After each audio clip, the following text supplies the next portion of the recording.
Dans ce beau château, vivait la plus belle des reines. Il ne manquait qu'une chose à son bonheur, c'était d'avoir un jour une jolie petite fille. Par une soirée d'hiver, alors que la reine cousait à la fenêtre, elle se piqua le doigt avec son aiguille. Elle essuya le sang sur son doigt avec un mouchoir et fit un vœu. « Je voudrais avoir une fille, à la peau blanche comme la neige, aux yeux plus brillants que les plus brillants joyaux, aux lèvres couleur cerise et au cœur rempli de joie, de tendresse et de bonheur. » Un beau jour, le vœu de la bonne reine se réalisa. Elle eut une magnifique petite fille. Le roi et la reine l'appelèrent Blanche-Neige. Les années passèrent, mais leur bonheur ne dura pas longtemps. La bonne reine tomba gravement malade et finit par mourir. Au bout de quelque temps, le roi commença à se sentir plus faible et vieux. Il avait besoin d'une femme auprès de lui et décida de se remarier. La nouvelle reine était très belle, mais elle avait le cœur mauvais. C'était une femme orgueilleuse et jalouse. Chaque jour, la méchante reine se regardait dans son miroir magique et lui posait la même question. « Miroir, miroir au mur, qui a beauté parfaite et pure ?» Et le miroir magique lui répondait « C'est vous, votre majesté. Vous êtes la plus belle de toutes. » Alors la reine était contente. Avec l'arrivée de la méchante reine, tout avait changé au château. À cause de ses méchantes actions, le royaume s'attirait de plus en plus d'ennuis. Pour arranger les choses, le roi dut entreprendre un voyage et s'absenter du château. La méchante reine était ravie, car le roi parti loin du château, elle pouvait agir à sa guise. Plusieurs années passèrent, et Blanche-Neige, en grandissant, était devenue une belle jeune fille. Un jour, non loin du château, un jeune prince aperçut le reflet de Blanche-Neige dans l'eau de la rivière où il s'était penché pour boire. Il se redressa, regarda autour de lui, mais il ne vit que les oiseaux qui gazouillaient au-dessus de sa tête. Un jour, alors que la reine demandait à son miroir « Miroir, miroir au mur, qui a beauté parfaite et pure ?» Le miroir répondit Eh bien, désolé, majesté, mais la plus belle de toutes, ce n'est plus vous. La plus belle de toutes, c'est Blanche-Neige. » En entendant la réponse du miroir, la reine fut furieuse. Elle appela aussitôt son plus fidèle chasseur et lui donna un ordre terrible. « Emmène Blanche-Neige dans la forêt et rapporte-moi son cœur. »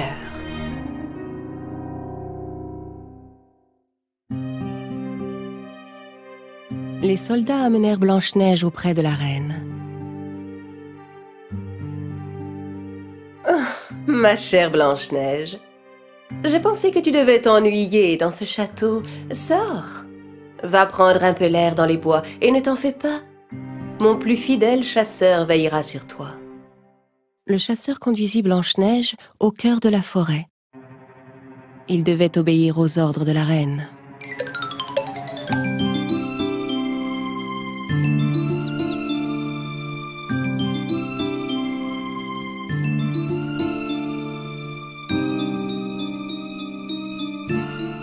Mais voyant que Blanche-Neige avait un cœur si pur et plein de bonté, le chasseur n'eut pas le courage de lui faire du mal. Il la mit en garde et lui dit de ne plus jamais revenir au château. Et au coucher du soleil, il la laissa dans les bois et partit. Blanche-Neige était effrayée, seule dans la sombre forêt. Elle s'assit sous un arbre et se mit à pleurer. Et puis elle finit par s'endormir. Au matin, Blanche-Neige fut réveillée par le chant des oiseaux. Tous ses petits amis s'étaient rassemblés autour d'elle. Les petits oiseaux de la forêt, qui connaissaient et aimaient leur princesse, la guidèrent dans les bois. Ils la conduisirent jusqu'à une jolie petite maison. Un peu hésitante, Blanche-Neige ouvrit la porte. Tout était tout petit dans la maison, et elle était tout en désordre. Blanche-Neige se demandait bien à qui pouvait appartenir cette maison, mais elle n'avait nulle part où aller. Elle décida de tout nettoyer.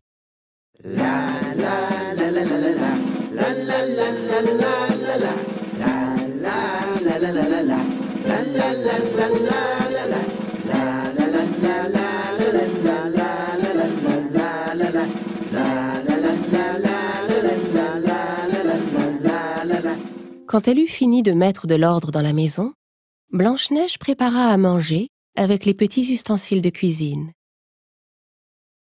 Comme toutes les autres choses de la maison, les lits étaient tout petits. Mais Blanche-Neige était si fatiguée qu'elle tombait de sommeil.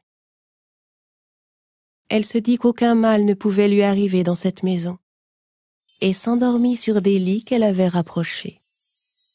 Le soir venu, les 7 nains à qui appartenait la charmante maison rentrèrent de leur travail.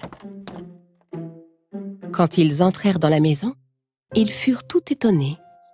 Toute la maison était propre et rangée, et il s'y répandait une délicieuse odeur. Simplet voulut se servir un bol de soupe, mais il en renversa par terre. Prof essaya de comprendre ce qu'il se passait. Il y a quelque chose de louche dans toute cette histoire. Qui a fait tout ça? Après une bonne nuit de sommeil, je suis sûr que je pourrai éclaircir ce mystère, dit Dormeur en bâillant. Les 7 nains montèrent sans bruit à l'étage. En entrant dans leur chambre, ils furent stupéfaits. La plus belle jeune fille qu'ils aient jamais vue dormait sur leur petit lit. Alertée par le bruit, Blanche-Neige se réveilla effrayée. Elle découvrit les 14 yeux des 7 nains qui la dévisageaient. Hésitante, elle finit par leur dire « Je m'appelle Blanche-Neige. Je suis désolée si je vous ai dérangé. Je ne voulais rien faire de mal. » Ça ne fait aucun doute, parce que si c'était le cas, jamais vous n'auriez rangé notre maison et cuisiné pour nous, répondit Prof, et il les présenta tous. Nous sommes les 7 nains. Voici Joyeux, Grincheux, Simplet, Atchoum, Timide, et moi je suis Prof pour vous servir. Et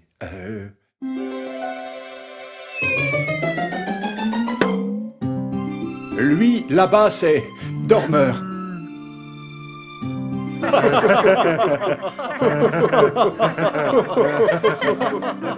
Blanche-Neige était si heureuse d'avoir rencontré 7 nouveaux amis. Elle leur raconta tout ce qui lui était arrivé. Les 7 nains étaient désolés d'entendre son récit. Ils lui proposèrent de rester avec eux. Blanche-Neige accepta de rester et les aida autant qu'elle le pouvait. Ils menaient tous ensemble une vie heureuse et paisible. Malheureusement, leur bonheur ne dura pas longtemps. Un jour, la reine demanda à nouveau à son miroir magique « Miroir, miroir au mur, qui a beauté parfaite et pure ?» Alors le miroir répondit « Eh bien, je suis désolé, Majesté, mais vous n'êtes pas la plus belle de toutes ma reine. C'est Blanche-Neige qui est la plus belle. » La reine avait cru que Blanche-Neige était morte. Comprenant qu'elle avait été trahie par le chasseur, elle décida de finir le travail elle-même. Ce matin-là, comme tous les matins, Blanche-Neige disait gaiement au revoir aux 7 nains qui partaient au travail. Prof lui répéta ses recommandations. Et surtout n'oublie pas, si jamais un inconnu vient frapper à la porte, en notre absence, ne lui ouvre sous aucun prétexte. C'est promis, prof. Mais vous ne soyez pas en retard. Alors que Blanche-Neige préparait le dîner, on frappa à la porte. Elle n'attendait pas pourtant les 7 nains de sitôt. Qui est là? Prof, est-ce que c'est déjà vous? Derrière la porte, elle entendit une vieille femme. Allons, mon enfant, je ne te veux aucun mal. Ouvre-moi, je te prie. En regardant à travers le judas, Blanche-Neige vit la pauvre vieille femme et pensa qu'elle ne pouvait pas lui faire de mal. Elle ouvrit la porte. Ah, merci. Charmante enfant, je ne suis qu'une pauvre vieille femme qui passe par là. Si tu pouvais m'offrir un bol de soupe, je te serais infiniment reconnaissante. Blanche-Neige fit entrer la vieille femme et lui servit un bon bol de soupe chaude.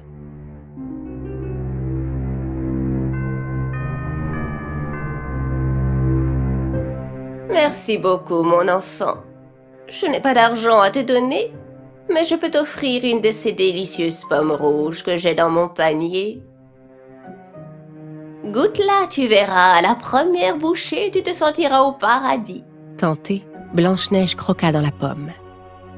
Mais à la première bouchée, elle s'évanouit et s'écroula sur le sol. La vieille femme n'était autre que la méchante reine qui s'était déguisée. Et la délicieuse pomme était en fait empoisonnée. Une seule bouchée avait suffi à plonger Blanche-Neige dans un profond sommeil dont elle ne pouvait plus se réveiller.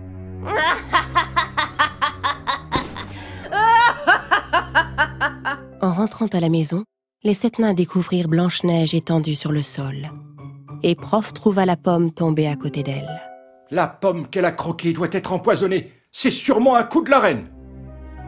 Même dans son profond sommeil, Blanche-Neige était si belle que les 7 nains l'allongèrent dans une boîte en verre qu'ils placèrent en haut d'une colline pour que tous ses amis de la forêt puissent continuer de l'admirer. Un jour, le prince vint à passer dans la forêt où Blanche-Neige était endormie. Ses amis les oiseaux le conduisirent à l'endroit où elle se trouvait pour qu'il puisse la voir. Le prince n'en croyait pas ses yeux. La belle princesse qu'il avait aperçue dans le reflet de l'eau et qu'il n'avait jamais pu oublier était étendue devant lui. Il souleva le couvercle de la boîte et lui donna un baiser. À cet instant, les rêves de Blanche-Neige et du prince se réalisèrent enfin. Leur amour réussit à vaincre le sortilège et Blanche-Neige ouvrit les yeux. Au même moment, ayant appris tout ce qui était arrivé à sa fille, le roi brisa le miroir magique et ordonna qu'on chasse la méchante reine du château. Blanche-Neige put enfin rentrer chez elle et retrouva son père. Le roi organisa pour sa fille et le prince une merveilleuse noce. Le roi, Blanche-Neige, le prince et les 7 nains vécurent heureux pour toujours.